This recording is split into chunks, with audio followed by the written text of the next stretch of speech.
Ассалаумағалейкум достар. Бүгінгі видеода моторчикпен жүретін машина жасайтын боламыз.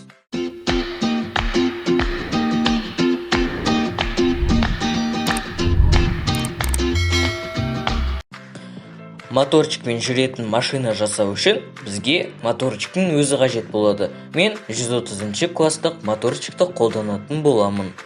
Ал оны айналдыру үшін бізге ток көзі қажет болады. Мен литиондық аккумуляторды қолданамын.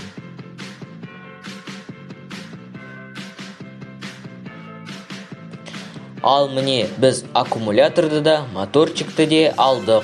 Енді бізге осындай таяқша қажет болады. Осы таяқшаның атауы шпажка.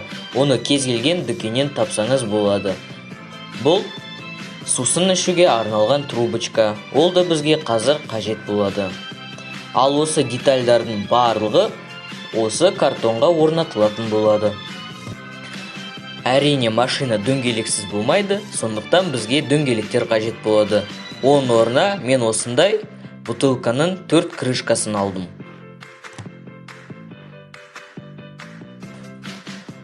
Видеодағыдай трубочканы кесіп, картонға осылай орнатамыз.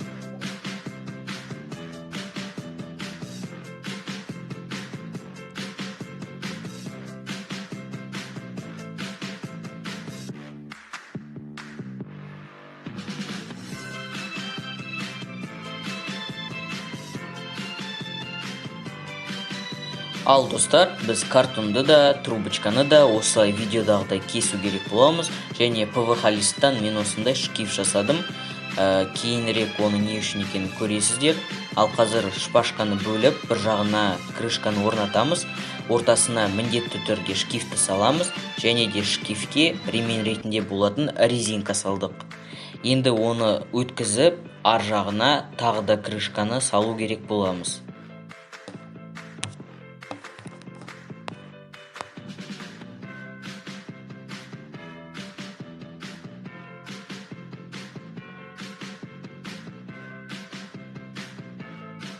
Енді қозғалтқышты да картонға орнатамыз.